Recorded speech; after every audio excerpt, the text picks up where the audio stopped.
എഴുതുന്ന ലേഖനങ്ങളും ചാനൽ ചർച്ചകളൊക്കെ നിങ്ങളൊന്ന് ശ്രദ്ധിച്ചു നോക്കി. മാപ്പിളപ്പാട്ടിന്റെ മാസ്മരികതയുടെ ലോകത്തേക്ക് മീഡിയ വൺ കണ്ണു തുറക്കുന്നു. സിനിമാ ലോകത്തേക്ക്, കാവ്യാമാധവന്റെ ഭാവനാ ലോകത്തേക്ക് മീഡിയ വൺ കണ്ണു തുറക്കുന്നു.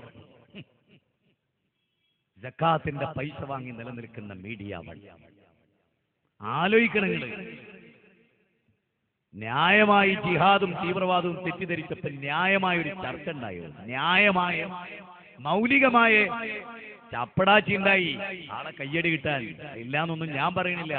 ആ ജാതി പൊട്ടത്തിലൊന്നും ഇരിക്കില്ല. സുഹൃത്തുക്കളെ, ശരിക്കും ആലോചിക്കുക, എന്ത് ദൗത്യം അവിടെ നിർവഹിച്ചുകൊണ്ടിരിക്കുന്നത്? ഒരു ചാനൽ സ്വന്തമായിട്ട് കിട്ടിയ എന്തൊക്കെ പഠിപ്പിക്കാണ്ടായിരുന്നു, എന്തൊക്കെ പഠിപ്പിക്കാണ്ടായിരുന്നു. എന്നിട്ട് എന്തേ ഉണ്ടായത്? നിങ്ങൾ ആടിനെ മേക്കുണ്ട് പറയാൻ നേരം കിട്ടി. ഓൻ ആടിനോ കോയിനോ എന്തോ പൊറ്റിക്കോട്ടെ, നിങ്ങൾക്ക് ഇപ്പൊ എന്താ? ചെങ്ങായിമാരെ, കേരളത്തിൽ ആരോ ആടിനെ പൂറ്റിയത്രേ. ഓല ആടിനെ പോറ്റുന്നോടും ആ ആടിനെ പോറ്റുമ്പോലും പറയുന്ന ആശയത്തോടും നമുക്ക് യോജിപ്പുള്ളണ്ടല്ല. കേരളത്തിൽ, ഇന്ത്യയിലെ ഏറ്റവും വലിയ അപകടം സൃഷ്ടിച്ച് പശുവിനെ പോറ്റല അല്ലേ? അല്ലേ? ആടിനെ പോറ്റിയിട്ട് ഒരാളെ കൊന്നിട്ടുണ്ടോ? ആടിനെ പോറ്റാത്ത ബാല ഞങ്ങളെ നബി ആടിനെ പോറ്റി അന്നാൻ കൊല്ലും എന്നുണ്ടോ? ഇല്ല ഇല്ല. 2 ലക്ഷം പശുവിറച്ചി എന്നെ ആള് കൊല്ലും എന്ന് RSS പറഞ്ഞിട്ടില്ലേ? അപ്പൊ അപകടം ആടല്ല, പശുവാ. അതിനെപ്പറ്റി വല്ല റിസ്റ്റുണ്ടായോ? അല്ലേ? ഇന്നലത്തെ മാധ്യമത്തിന്റെ എഡിറ്റോറിയൽ എന്താ? പശുക്കൾ മാത്രമല്ല മനുഷ്യരുമുണ്ട് ഇന്ത്യയിൽ നിന്ന്. അപ്പൊ എന്ത് മനസ്സിലായി? പശു പ്രശ്നമായി. പശു ആ പ്രശ്നം അല്ല. ഖുർആനിലെ ഏറ്റവും വലിയ അധ്യായം പശു എന്നാണ്. പശു അല്ല പ്രശ്നം. പശുവിനെ പോറ്റുന്ന വിവരമുള്ള മനുഷ്യന്മാർക്ക് പശുവിന്റെ അത്രയും വിവരമില്ലാതായി പോയതിന്റെ കുഴപ്പം. സത്യല്ലേ?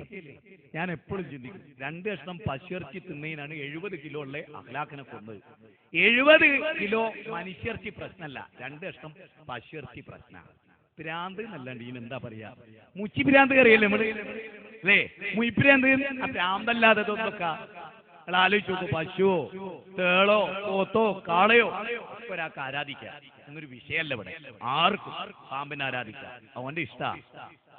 പക്ഷേ പാമ്പിനെ ആരാധിക്കാത്തവനെ കൊല്ലണം എന്ന് വന്നാൽ അത് പ്രശ്ന. മുസ്ലിങ്ങളെ നോക്കുങ്ങള്, ലോകത്ത് ഇത്ര സഹിഷ്ണുതയുള്ള ഒരു ജനപദം മാനവ ചരിത്രത്തിൽ വേറല്ല. അത് അതിശയോക്തി പറയില്ല. പന്നിയിറച്ചി ഹറാമാ. പക്ഷെ പന്നിയിറച്ചി തിന്നുന്ന ഏതെങ്കിലും ഒരു ക്രിസ്ത്യാനിനെ മുസ്ലിം തച്ചിട്ടുണ്ടോ?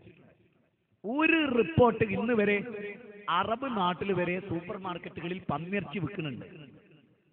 ആ പന്നിയിറച്ചി വാങ്ങുന്ന ജോർജിനെ മുസ്ലിങ്ങൾ കൈകാര്യം ചെയ്തിട്ടുണ്ടോ? ഭരണകൂടം കൈകാര്യം ചെയ്തിട്ടുണ്ടോ? ഇല്ല. പന്നിയിറച്ചി മുസ്ലിങ്ങൾക്ക് മ്ലേച്ഛ, ഹറാമാ. എന്നിട്ട് പോലും ആ പന്നിയിറച്ചി തിന്നുന്ന ഒരു ക്രിസ്ത്യാനിനെ തല്ലാത്ത എന്താ? ഇറച്ചി തിന്നണോ ഇറച്ചി തിന്നണ്ടേന്നൊക്കെ തീരുമാനിക്കേണ്ടത് മനുഷ്യരാണ്.